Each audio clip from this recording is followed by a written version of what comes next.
Bahujan Samaj party की राष्ट्रीय अध्यक्ष, देश के सबसे बड़े प्रदेश उत्तर प्रदेश की 4 बार मुख्यमंत्री रही, दलितों, पिछड़ों, अकलियतों के साथ साथ सर्व समाज की नेता बहन कुमारी मायावती जी हमारे बीच में आ चुकी, हम सबकी नेता आ चुकी है। हम उनका जोरदार स्वागत करते हैं, ताली बजाकर जोरदार स्वागत करते हैं, इस्तकबाल करते हैं, खैर मकदम करते हैं। अब मैं गुजारिश करता हूं जो बांदा व चित्रकूट के लोकसभा के प्रत्याशी मयंक द्विवेदी जी से कि वो आए, सोने का मुकुट देकर हमारी नेता बहन कुमारी मायावती जी की राष्ट्रीय अध्यक्ष जी का स्वागत करें, इस्तकबाल करें, खैर मकदम करें। मयंक द्विवेदी जी और उनके सभी साथी हमारे बीच में। इसी के साथ साथ रजा मोहम्मद जी और हमारे रंजीत कुर्मू जी ये भी मुकुट देकर स्वागत कर रहे हैं। रजा मोहम्मद जी चांदी का मुकुट दे दीजिए। रंजीत सिंह जी है, ये प्रमुख जी है, ये चेयरमैन है हमारे महोदय से रजा मोहम्मद जी, ये मुकुट देकर बहन जी का स्वागत करें, जोरदार ताली बजाकर स्वागत करें। बहुजन समाज पार्टी जिंदाबाद, बहुजन समाज पार्टी जिंदाबाद, बहन कुमारी मायावती जिंदाबाद। बहन जी आप संघर्ष करो, बहन जी आप आगे बढ़ो। अब ये हमारे बीच में निर्दोष दीक्षित जी जो प्रत्याशी हमीरपुर महोबा से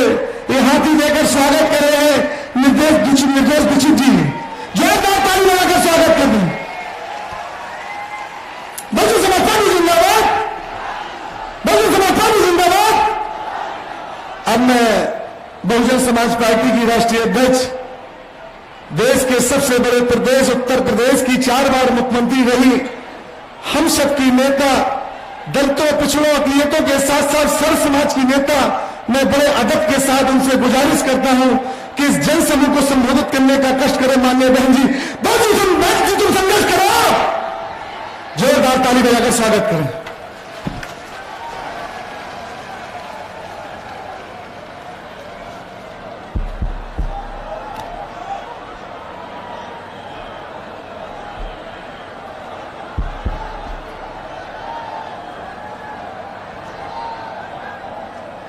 बीएसपी की इस चुनावी जनसभा में इकट्ठा हुए बीएसपी के सभी छोटे बड़े पदाधिकारी एवं कार्यकर्तागण, आज आप लोग देश में व यहाँ आपके उत्तर प्रदेश स्टेट में भी लोकसभा के लिए हो रहे आम चुनाव में अपनी पार्टी के उम्मीदवारों के समर्थन में मुझे सुनने के लिए यहाँ इकट्ठा हुए हैं, तो उसके लिए मैं आप सभी लोगों का हार्दिक दिल से आभार प्रकट करती हूँ। वैसे आप लोगों को ये मालूम है कि हमारी पार्टी कांग्रेस, बीजेपी व अन्य किसी भी विरोधी पार्टी तथा गठबंधन आदि के साथ मिलकर नहीं, बल्कि अकेले ही अपने पार्टी के बलबूते पर ही पूरी तैयारी व दमदारी के साथ ये चुनाव लड़ रही है। इसके साथ ही हमने टिकट बंटवारे के मामले में भी सर्व समाज के लोगों को उचित भागीदारी दी है, जिनको कामयाब बनाने के लिए अपनी पार्टी के लोग पूरे जी जान से लगे हैं। हालांकि आज यहाँ आपकी इकट्ठा हुई अपार भीड़, वह भीड़ के जबरदस्त जोश को भी देखकर अब मुझे भी ये काफी हद तक भरोसा हो गया है कि पिछली बार की तरह इस बार भी आप लोग अपने प्रदेश से या लोकसभा चुनाव में अपनी पार्टी का बेहतर रिजल्ट जरूर लाएंगे। और खासकर अपने चित्रकूट मंडल की, आपके चित्रकूट मंडल की जो 2 लोकसभा की सीटें हैं, बांदा लोकसभा की सीट और हमीरपुर लोकसभा की सीट, आज आपकी भीड़ को देखकर ये एहसास हो गया है कि ये दोनों की दोनों लोकसभा की सीटें आप बीएसपी की झोली में इस बार जरूर आ रही हैं, बीएसपी के खाते में जरूर आ रही है और बीएसपी दोनों सीटों को रिकॉर्ड तोड़ वोटों के अंतर से जीतने वाली है। इसके लिए अब मैं आप लोगों का ध्यान कुछ जरूरी बातों की तरफ दिलाना चाहती हूँ और इस संबंध में विशेषकर मैं कांग्रेस, बीजेपी व इनके अन्य सभी सहयोगी दलों के बारे में ये कहना चाहूंगी कि आजादी के बाद शुरू में केंद्र व देश के काफी राज्यों में भी ज्यादातर सत्ता जहां कांग्रेस पार्टी के हाथों में ही केंद्रित रही है, किंतु इनके अधिकांश मामलों में रही गलत नीतियों एवं गलत कार्य प्रणाली आदि की वजह से ही फिर इस पार्टी को केंद्र में काफी राज्यों की भी सत्ता से बाहर होना पड़ा है तथा यही स्थिति इनकी सहयोगी पार्टियों की भी बनी रही है, जिसके कारण ही फिर पिछले कुछ वर्षों से भारतीय जनता पार्टी व इनके सहयोगी दल केंद्र एवं काफी राज्यों की भी सत्ता में काबिज हो गए हैं, लेकिन इनकी भी बीजेपी की भी यानी कि भारतीय जनता पार्टी की भी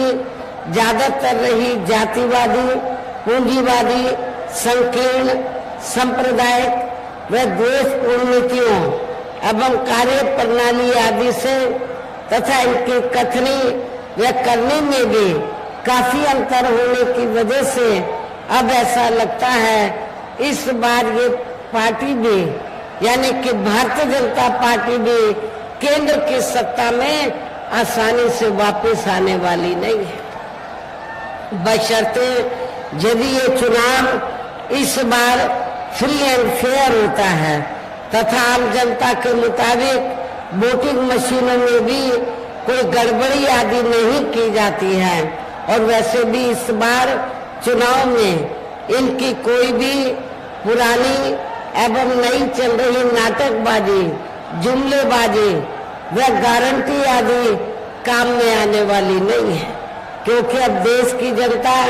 काफी हद तक इस बात को समझ चुकी है कि इनकी पार्टी ने अब तक देश के विशेषकर गरीबों,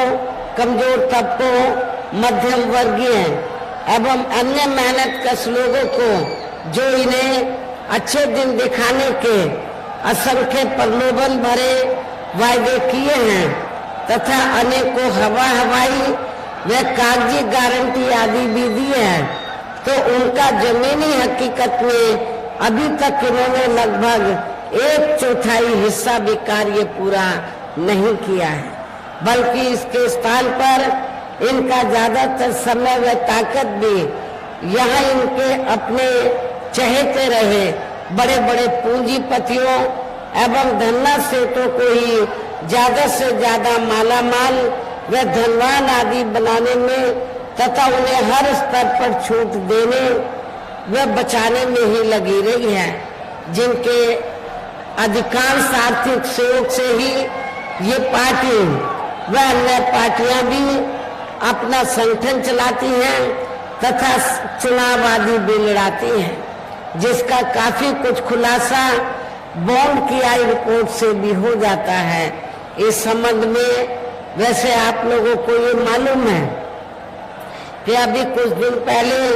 माननीय सुप्रीम कोर्ट के ने बॉन्ड के संबंध में जो रिपोर्ट का खुलासा किया है, तो उस रिपोर्ट के जरिए हमें ये मालूम हुआ है, मीडिया में जो खबर छपी है ये मालूम हुआ है, माननीय सुप्रीम कोर्ट ने जो कुछ कहा है, तो मीडिया के जरिए हमें ये मालूम हुआ है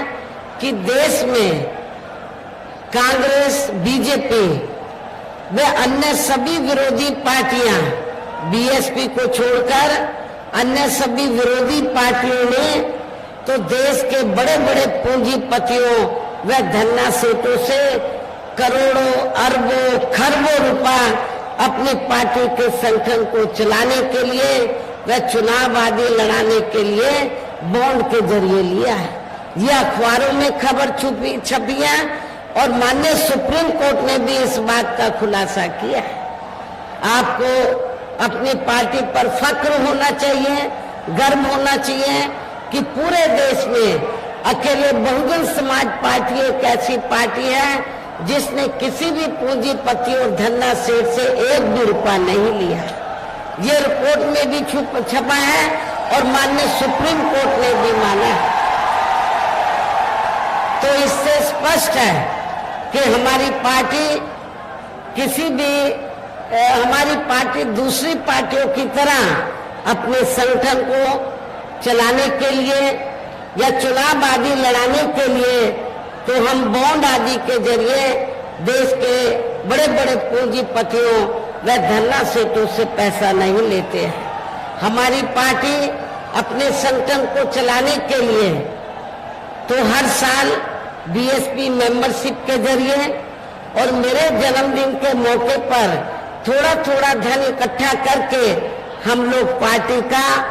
एक साल का खर्चा निकालते हैं और चुनाव आदि लड़ाने पर भी हम थोड़ा खर्चा करते हैं।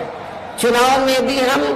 अपनी पार्टी के लोगों से अपील करते हैं वो थोड़ी थोड़ी मदद करें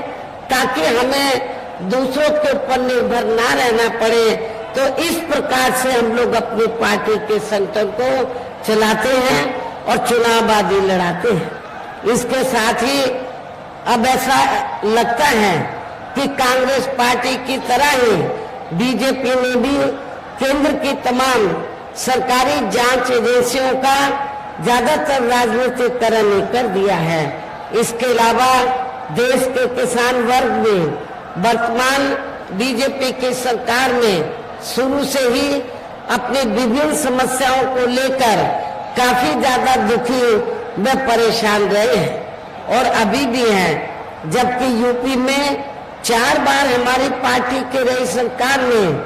इनके हितों का भी हर स्तर पर विशेष ध्यान रखा है। आप लोगों को ये मालूम है कि जब यूपी में 4 बार मेरे नेतृत्व में सरकार बनी तो हमने पूरे प्रदेश में किसानों को हमने समय से जो खेती करने के लिए जो साधन है समय से उपलब्ध कराए, सस्ते उपलब्ध कराए और उनकी फसल का भी हमने उचित दाम दिया है। और खासकर आपका बुंदेलखंड क्षेत्र जो ज्यादातर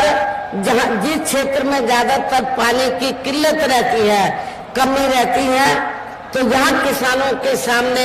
बहुत बड़ी दिक्कत रहती है खेती करने के लिए। आम जनता के लिए भी रोजमर्रा के लिए जो उनको पानी की जरूरत है उसकी भी काफी किल्लत रहती है। तो उसका विशेष ध्यान रखकर तो हमने बुंदेलखंड का प्राथमिकता के आधार पर पूरा ध्यान रखा है। इतना ही नहीं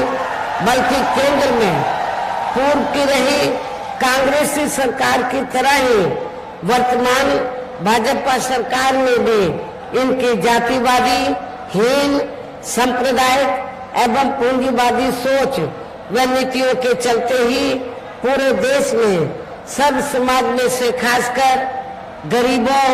दलितों, आदिवासियों, पिछड़े वर्गों, मुस्लिम एवं अन्य धार्मिक अल्पसंख्यक समाज के लोगों का भी पूर्ण रूप से विकास व उत्थान आदि नहीं हो सका है। और इस संदर्भ में वैसे आप लोगों को ये मालूम है कि पूरे देश में यहाँ दलितों, आदिवासियों एवं अन्य पिछड़े वर्गों का सरकारी नौकरियों में वर्षों से अधूरा पड़ा आरक्षण का कोटा भी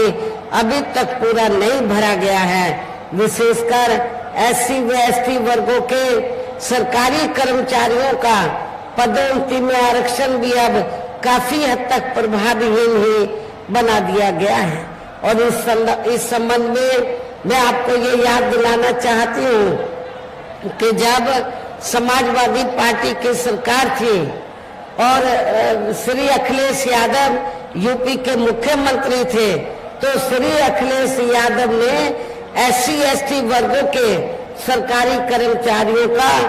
पदोन्नति में जो आरक्षण पहले से मिल रहा था, इसको बिल्कुल खत्म कर दिया। ये देना ही इन्होंने खत्म कर दिया। इससे स्पष्ट हो जाता है कि समाजवादी पार्टी दलितों के कितने खिलाफ है, आदिवासियों के कितने खिलाफ है और अति पिछड़ों के कितने खिलाफ है। समाजवादी पार्टी आपके आरक्षण के पक्षधर नहीं है। तो इस बात का भी आप लोगों को विशेष ध्यान रखना होगा। और इतना ही नहीं, जिन संतों, गुरुओं और महापुरुषों के नाम से हमने पार्क बनाए, संस्थानों के नाम रखे, जिलों के नाम रखे, वो अधिकांश समाजवादी पार्टी के सरकार ने अपने हुकूमत में बदल दिए थे। तो क्या आप लोग ऐसी समाजवादी पार्टी को वोट देंगे? मैं समझती हूँ कि चुनाव में एक भी वोट आपको ऐसी पार्टी को नहीं देना चाहिए। साथ ही केंद्र व राज्यों में भी विरोधी पार्टियों की रही सरकारों में इन सभी वर्गों को प्राइवेट सेक्टर में आरक्षण दिए जाने की व्यवस्था किए बिना ही इनकी सरकारों के ज्यादातर सरकारी कार्य अब प्राइवेट सेक्टर के जरिए ही इनके बड़े बड़े पूंजीपतियों व धन्ना सेठों आदि को ही दिए जाने के कारण अब इनको पूरे देश में आरक्षण का बहुत कम ही लाभ मिल पा रहा है। इसी प्रकार इनका अन्य और मामलों में भी शोषण व उत्पीड़न आदि होना अभी तक भी बंद नहीं हुआ है। इनके साथ साथ मुस्लिम व अन्य धार्मिक अल्पसंख्यक समाज के लोगों की भी हालत हर स्तर पर यह काफी ज्यादा खराब व दयनीय ही बनी हुई है, जिसका काफी कुछ खुलासा सच्चर कमेटी की रिपोर्ट में भी किया गया है। इतना ही नहीं बल्कि पिछले कुछ वर्षों से केंद्र व अधिकांश राज्यों में भी बीजेपी व आरएसएस के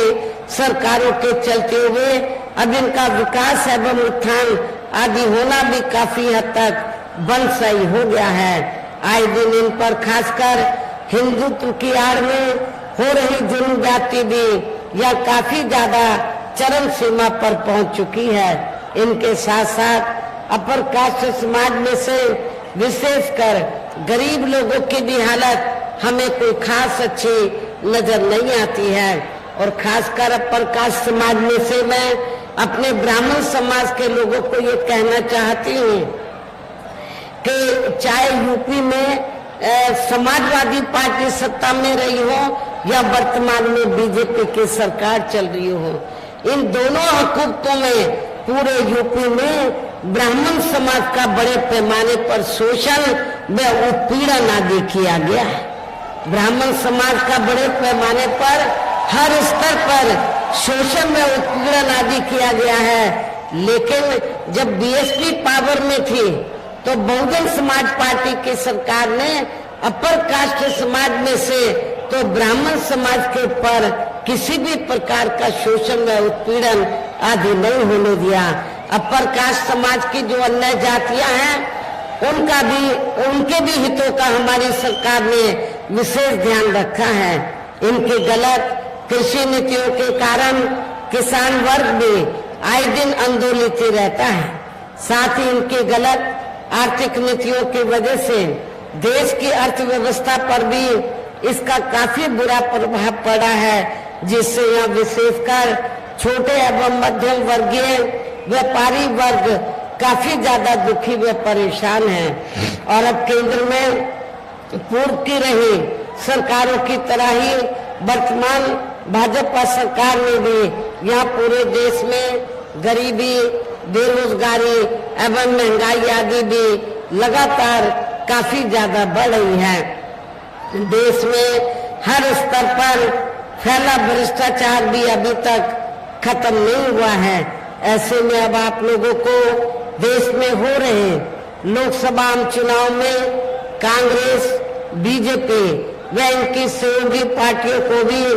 केंद्र की सत्ता में आने से जरूर रोकना है। जिनकी गलत नीतियों व गलत कार्य प्रणाली आदि को आप लोग काफी हद तक आजमा भी चुके हैं। ऐसी स्थिति में ऐसी स्थिति में अब ये विरोधी पार्टियां इस चुनाव में भी किस्म किस्म के साम दाम दंड भेद आदि अनेकों हथकंडे इस्तेमाल करके केंद्र की सत्ता में आने की पूरी कोशिश में लगे हैं, जिनसे अपनी पार्टी के लोगों को हर स्तर पर काफी ज्यादा सावधान रहना है। और इस मामले में विरोधी पार्टियां अपने अपने पक्ष में हवा बनाने के लिए खासकर मीडिया, ओपिनियन पोल व सर्वे आदि का जो बड़े पैमाने पर इस्तेमाल कर रही हैं, तो उनसे भी अपनी पार्टी के लोगों को बिल्कुल भी गुमराह नहीं होना है। इसके साथ ही विरोधी पार्टियों के विभिन्न रूपों में जारी किए गए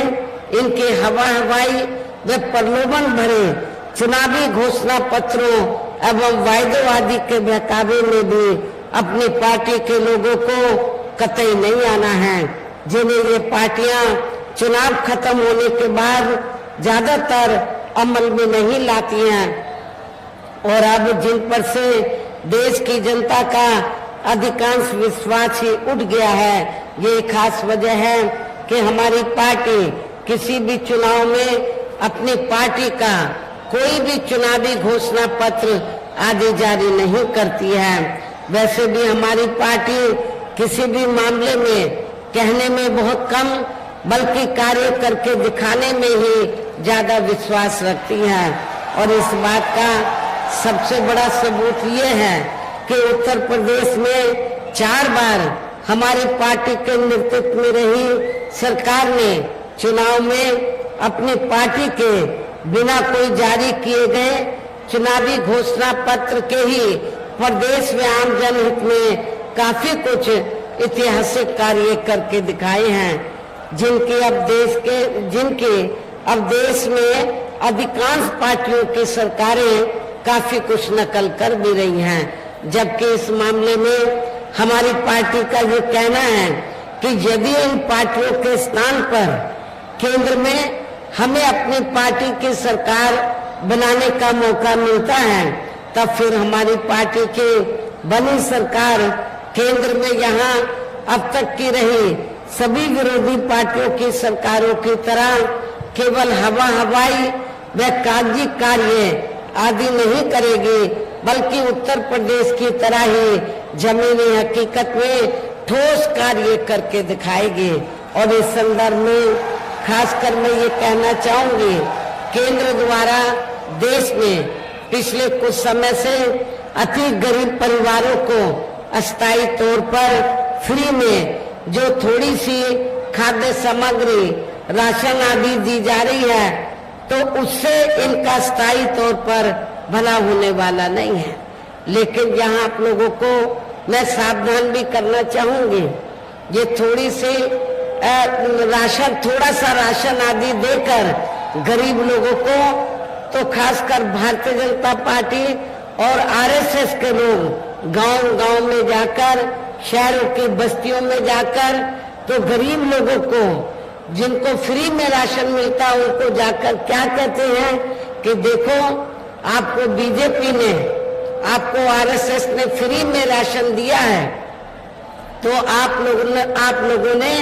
बीजेपी का, आरएसएस का नमक खाया है, इसलिए आप लोगों को वोट दूसरी पार्टी को नहीं देना चाहिए।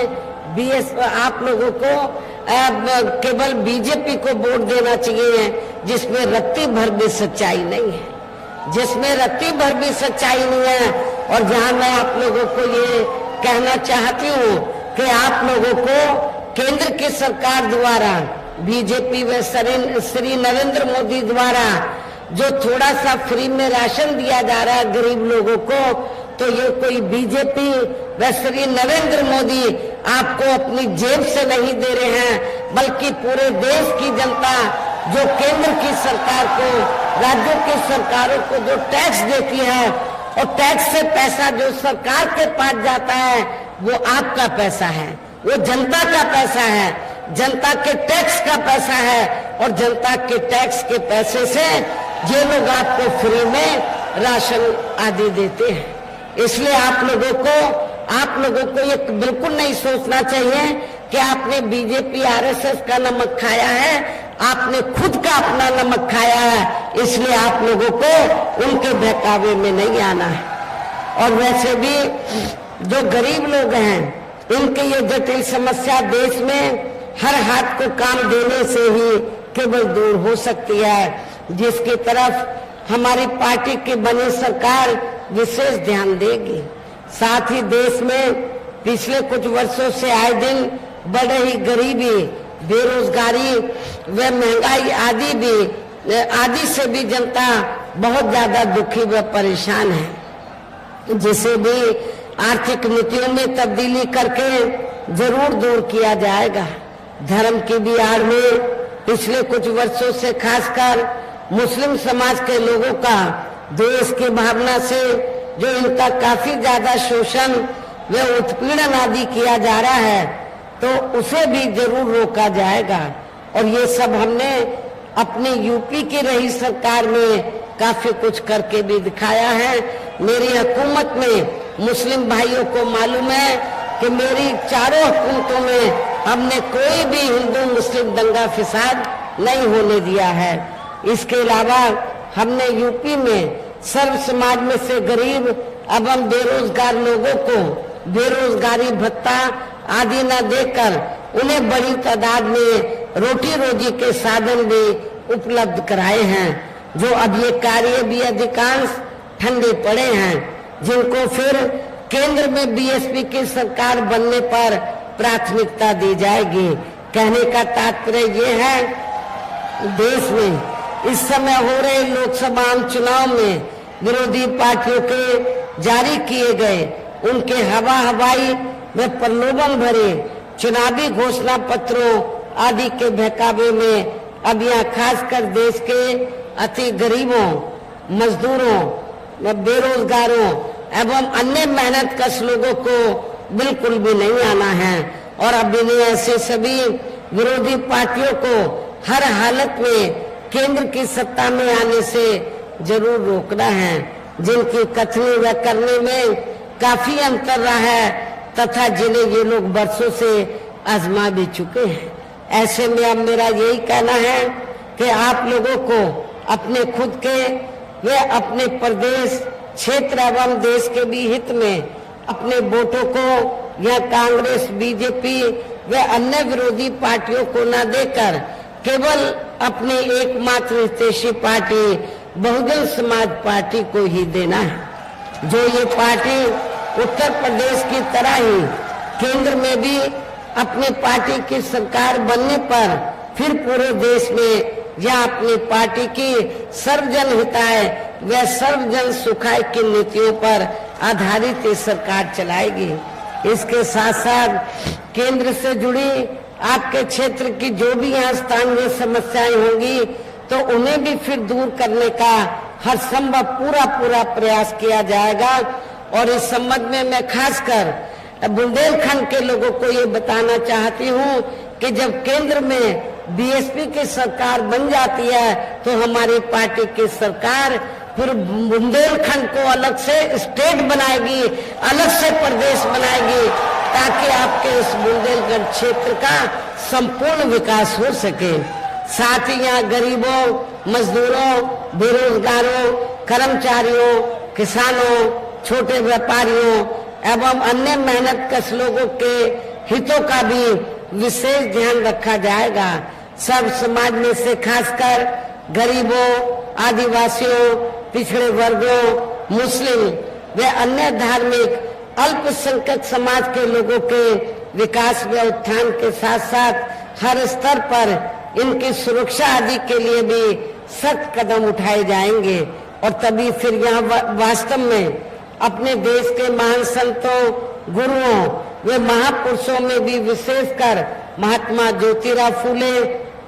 श्री छत्रपति शाहू जी महाराज, श्री नारायण गुरु, बाबा साहब डॉक्टर भीमराव अंबेडकर एवं मान्यवर श्री कांशीराम जी आदि का अधूरा रहा सपना जरूर साकार हो सकता है, जिनको यूपी में हमारी पार्टी की रही सरकार द्वारा हर स्तर पर पूरा आदर सम्मान दिया गया है। इन्हीं खास बातों के साथ ही अब मेरा देश में आपके स्टेट के भी हित में, आपके क्षेत्र के भी हित में यही कहना है कि हमारी पार्टी ने यहाँ जिनको भी लोकसभा के लिए चुनाव के मैदान में उतारा है, आपके चित्रकूट मंडल में 2 लोकसभा की सीटें हैं। इन 2 लोकसभा की सीटों पर जिनको भी चुनाव के मैदान में उतारा है, जो आपके सामने मंच पर भी मौजूद हैं, तो उन्हें आपको जरूर कामयाब बनाना है, जिसके लिए यहाँ पार्टी के सभी स्तर के छोटे बड़े पदाधिकारी एवं कार्यकर्तागण पूरे जी जान से लगे हैं। और अब अंत में मेरा यही कहना है कि आप लोगों को वोट पड़ने वाले दिन यहाँ बीएसपी के अपने सभी लोकसभा उम्मीदवारों को, अर्थात बांदा लोकसभा की सीट से हमने श्री मयंक द्विवेदी को चुनाव के मैदान में उतारा है। हमीरपुर लोकसभा की सीट से हमने श्री निर्दोष कुमार दीक्षित को चुनाव के मैदान में उतारा है। आपके चित्रकूट मंडल में मुझे इस बात की जानकारी है कि यहाँ पर अपर कास्ट समाज में से ब्राह्मण समाज की आबादी काफी ज्यादा है, इसलिए हमने इन दोनों सीटों पर ब्राह्मण समाज को चुनाव लड़ने का मौका दिया है। इतना ही नहीं, हमीरपुर से लगी हुई जालौन सुरक्षित लोकसभा की सीट है, तो वहां से हमने श्री सुरेश चंद्र गौतम को एरवार को हमने चुनाव के मैदान में उतारा है। और जो आगे चलकर झांसी लोकसभा की सीट है,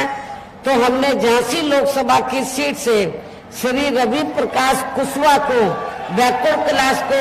हमने चुनाव के मैदान में उतारा है। तो मेरी आप लोगों को यही कहना है, पार्टी के लोगों से यही कहना है